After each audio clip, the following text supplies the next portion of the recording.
Assalamualaikum warahmatullahi wabarakatuh. Selamat pagi anak-anak. Sampai berjumpa dengan Pak Bukhori, guru geografi. Untuk pembelajaran kali ini kita akan membahas tentang persebaran flora dan fauna di Indonesia dan di dunia. Sebelum pembelajaran dimulai, mari kita berdoa terlebih dahulu. Berdoa menurut agama dan kepercayaannya masing-masing. Berdoa dimulai.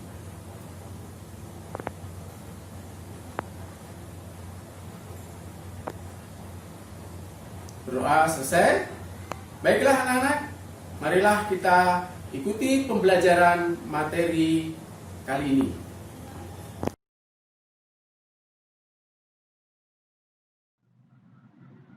Anak-anak, untuk pembelajaran kali ini kita masih pada KD 3.2, yaitu menganalisis sebaran flora dan fauna di Indonesia dan dunia berdasarkan karakteristik ekosistem. Adapun indikator yang akan kita capai ada 4. Yang pertama, menganalisis persebaran flora di Indonesia. Yang kedua, mengidentifikasi persebaran fauna di Indonesia. Yang ketiga, menganalisis persebaran flora di dunia. Dan yang keempat adalah mengidentifikasi persebaran fauna di dunia. Tujuan pembelajaran yang ingin dicapai, yang pertama, siswa dapat menganalisis persebaran flora di Indonesia. Yang kedua, siswa dapat mengidentifikasi persebaran fauna di Indonesia. Yang ketiga, siswa dapat menganalisis persebaran flora di dunia. Dan yang keempat, siswa dapat mengidentifikasi persebaran fauna di dunia. Baik anak-anak, materi yang akan kita bahas pertama adalah mengenai sebaran flora di Indonesia. Secara umum, persebaran flora di Indonesia itu terdiri atas 3 kawasan utama. Yang pertama, yaitu subregion Indonesia Malaysia di bagian barat. Yang kedua, Kepulauan Welles yang terdiri dari Sulawesi, Nusa Tenggara, Timor, dan Maluku di bagian tengah. Yang ketiga, subregion Australia di bagian timur. Agar lebih spesifik, kita bisa membaginya menjadi 4 wilayah. Yakni, yang pertama, daerah Sumatera Kalimantan. Yang kedua, daerah Jawa sampai Bali. Yang ketiga, daerah Wales. Dan yang keempat adalah daerah Papua. Kita lihat bagaimana yang pertama mengenai sebaran flora Sumatera sampai Kalimantan. Ada 2 aspek di sini. Yang pertama, bahwa secara umum wilayah Sumatera dan Kalimantan memiliki iklim hujan tropis, di mana memiliki curah hujan dan kelembaban udara yang tinggi. Yang kedua, flora yang hidup di daerah ini antara lain kayu meranti. Yang kedua, ada damar dan berbagai jenis anggrek, jenis lumut, cendawan atau jamur, hutan bakau, dan paku-pakuan. Yang berikutnya, flora Jawa Bali. Apa saja di situ? Di situ juga dikategorikan dalam 2 aspek. Yang pertama, kondisi iklim di daerah Jawa Bali sangatlah bervariasi. Semakin ke timur, curah hujan di daerah ini akan semakin berkurang. Wilayah Jawa Barat didominasi oleh tipe iklim hutan hujan tropis atau AF dan iklim muson tropis atau AM. Sedangkan di wilayah timur akan dijumpai iklim sabana tropis AW, terutama di daerah Bali. Adapun flora yang hidup di daerah ini antara lain pohon jati, pinus, dan cemara. Yang berikutnya, flora Kepulauan Welles. Ya, di sini ada 2 aspek juga. Ya, Kepulauan Welles meliputi Pulau Sulawesi, Kepulauan Maluku, Nusa Tenggara, dan Pulau Timor. Daerah ini memiliki kelembaban udara yang rendah, kecuali Kepulauan Maluku. Adapun flora yang hidup di daerah ini antara lain vegetasi sabana dan stepa tropis di wilayah Nusa Tenggara, vegetasi hutan pegunungan di sekitar Sulawesi, dan vegetasi hutan campuran di wilayah Maluku dengan jenis rempah-rempah seperti pala, cengkeh, kayu manis, kenari, kayu eboni, kayu cendana, dan lontar. Yang keempat adalah flora Papua. Ya, di mana di sini juga terbagi dalam dua aspek, ya. Yang pertama bahwa sebagian besar kondisi iklim di wilayah Papua didominasi oleh iklim hujan tropis atau AF, sehingga jenis vegetasi yang menutupi kawasan ini adalah hutan hujan tropis. Jenis floranya sangat khas, antara lain pohon rasamala dan eucalyptus. Nah, sekarang kita sampai ke jenis-jenis hutan. Yang pertama berdasarkan fungsinya. Ya, berdasarkan fungsinya hutan ini dibagi dalam beberapa jenis. Yang pertama yang disebut dengan hutan lindung. Apa sih yang dimaksud dengan hutan lindung? Hutan lindung adalah hutan yang berfungsi menjaga kelestarian tanah dan tata air wilayah. Yang kedua adalah hutan suaka alam, yaitu kawasan hutan yang karena sifat-sifatnya yang khas diperuntukkan secara khusus untuk perlindungan alam hayati atau manfaat-manfaat yang lainnya. Hutan suaka alam terdiri dari cagar alam dan suaka marga satwa. Nah, apa itu cagar alam, anak-anak? Cagar alam adalah kawasan suaka alam yang keadaan alamnya mempunyai kekhasan tumbuhan, satwa, dan ekosistem atau ekosistem tertentu yang perlu dilindungi dan perkembangannya berlangsung secara alami. Jadi intinya di sini kalau cagar alam itu berarti di situ yang dilindungi adalah hewan dan tumbuhan. Yang kedua, di situ ada suaka marga satwa. Adalah kawasan suaka alam yang mempunyai ciri khas berupa keanekaragaman atau keunikan jenis satwa yang untuk kelangsungan hidupnya dapat dilakukan pembinaan terhadap habitatnya. Jadi pada suaka marga satwa ini hanya satwa yang dilindungi. Jenis hutan yang ketiga adalah hutan wisata. Hutan wisata adalah hutan yang diperuntukkan untuk dibina dan dipelihara guna kepentingan pariwisata atau wisata baru. Hutan wisata ini terdiri dari taman wisata, taman baru, dan taman laut. Yang keempat, hutan produksi, yaitu hutan yang berfungsi sebagai penghasil kayu atau non-kayu, seperti hasil industri kayu dan obat-obatan. Baik, yang berikutnya adalah penggolongan hutan berdasarkan jenis pohonnya. Ya, yang pertama hutan heterogen. Apa sih hutan heterogen itu? Adalah hutan yang ditumbuhi oleh berbagai macam pohon, misalnya hutan rimba. Biasanya di daerah tropik yang banyak hujannya, seperti di Amerika Tengah dan Selatan, Afrika Tengah, dan Asia Tenggara. Di Indonesia, hutan heterogen antara lain terdapat di Pulau Jawa, Sumatera, Kalimantan, dan Irian Jaya. Yang kedua, hutan homogen adalah hutan yang ditumbuhi oleh satu macam tumbuhan. Contoh, hutan homogen antara lain hutan jati dan hutan pinus. Yang berikutnya, penggolongan hutan berdasarkan proses terjadinya. Ya, di mana di sini ada yang namanya hutan asli. Apa sih hutan asli itu? Adalah hutan yang terjadi secara alami. Ya, misalnya hutan rimba. Berarti di sini terjadinya secara alami, bukan buatan manusia. Yang kedua, hutan buatan. Adalah hutan yang terjadi karena dibuat oleh manusia. Biasanya hutan ini terdiri dari pohon-pohon yang sejenis dan dibuat untuk tujuan tertentu. Yang berikutnya, penggolongan hutan berdasarkan tempatnya.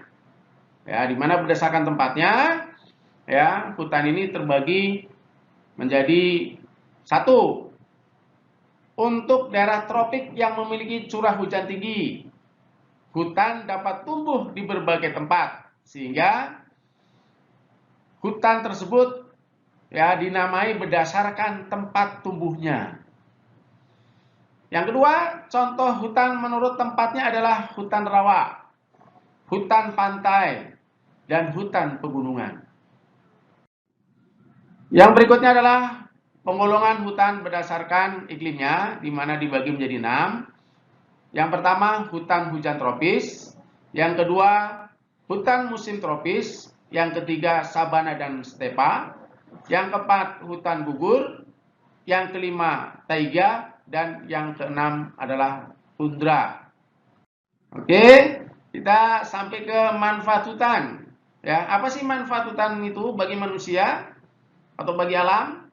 Ya, ini paling nggak ada 6 manfaat. Yang pertama, menyimpan serta mengatur persediaan air, sebab akar-akar pohon dapat menghambat dan menahan jalannya air yang masuk dalam tanah. Yang kedua, mencegah erosi dan tanah longsor, karena akar-akar pohon memiliki daya ikat terhadap butiran-butiran tanah. Yang ketiga, menghasilkan bahan mentah untuk industri dan bahan bangunan. Yang keempat, mengurangi polusi udara, karena udara di sekitar hutan segar dan bersih. Yang kelima, menyuburkan tanah, karena daun-daun yang berguguran dapat membentuk humus tanah. Dan yang keenam, menjaga keseimbangan air tanah, karena curah hujan yang jatuh di daerah hutan akan lebih banyak menjadi pengisi air tanah. Baiklah anak-anak, kita sampai ke persebaran fauna di Indonesia.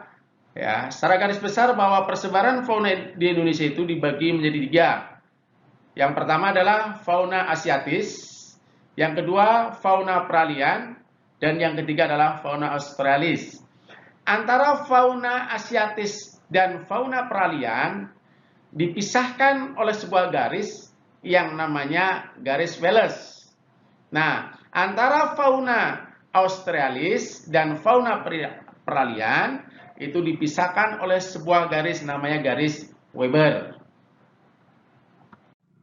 Ya, anak-anak, berikutnya adalah slide mengenai contoh fauna asiatis.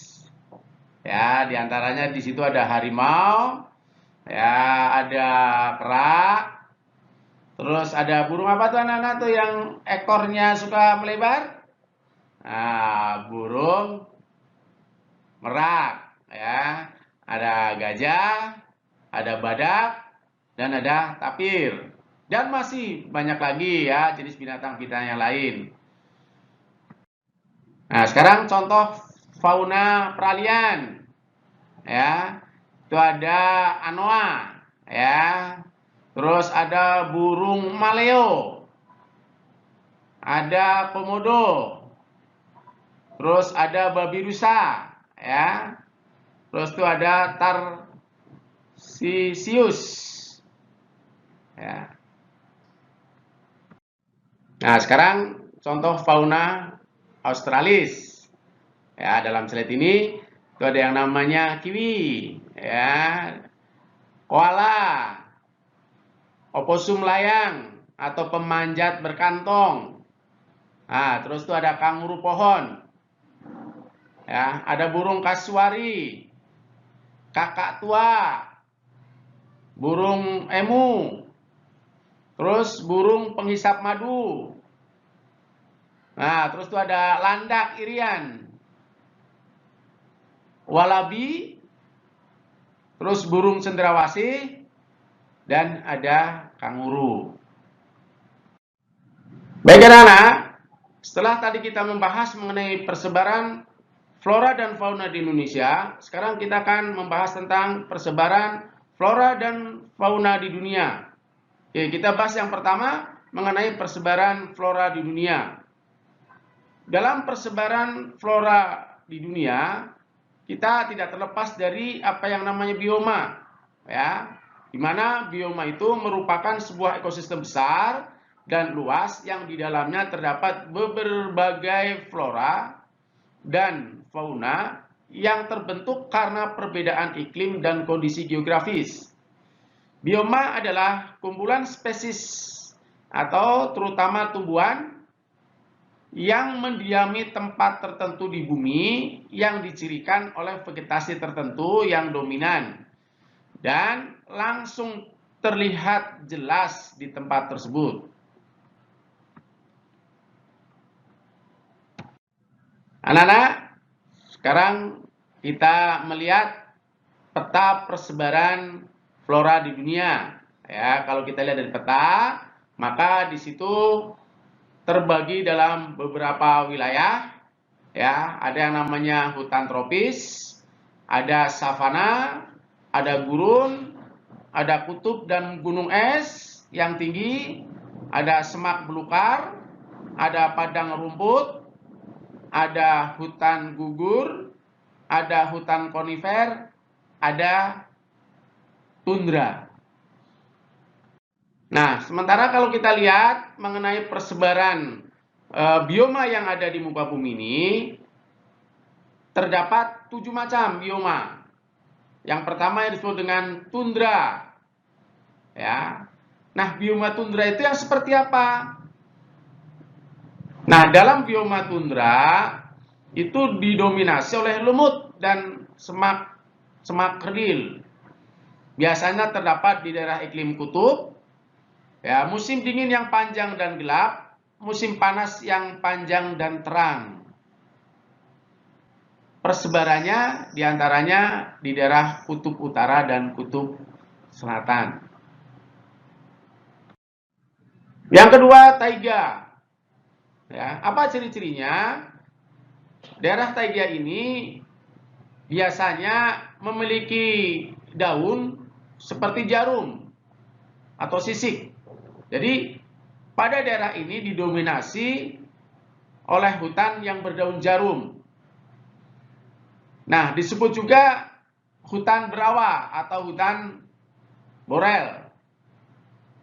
Nah, daerahnya terdapat di mana?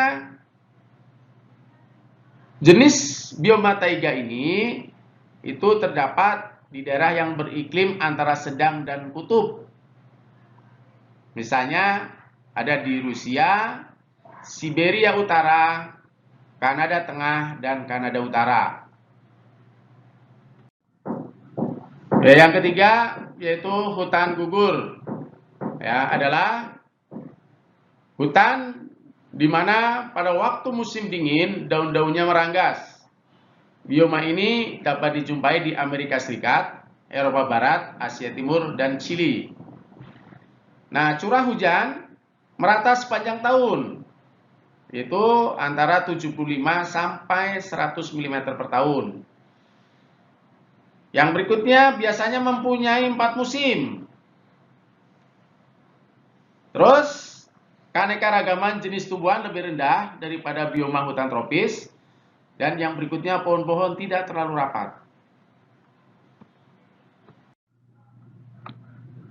Yang keempat adalah bioma gurun.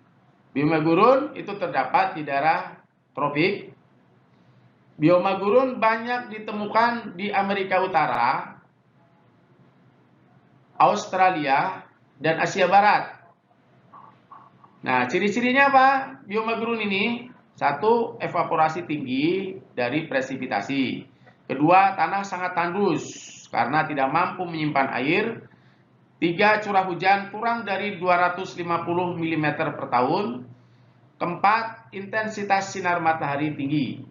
Nah, anak-anak, gurun itu ada 2. Ada gurun panas dan gurun dingin.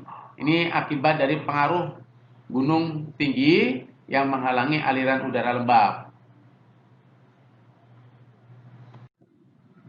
Yang kelima adalah padang rumput. Ya. Nah, di mana padang rumput itu mempunyai karakteristik, satu, curah hujan rendah, yaitu antara 250 sampai 500 mm per tahun. Yang kedua, porositas dan drainase kurang baik. Nah, padang rumput ini ada 2. Ada savana, adalah padang rumput dengan diselingi oleh gerombolan pepohonan kerdil. Ada stepa, ya, yaitu biasanya padang rumput yang pendek, biasanya diselingi oleh semak belukar. Nah, persebaran padang rumput itu di mana saja diantaranya? Nah, itu diantaranya ada di Gurun Sahara, Gurun Gobi, Gurun Arab, ya. Di Indonesia ada juga, yaitu daerah Nusa Tenggara. Yang keenam adalah hutan hujan tropis.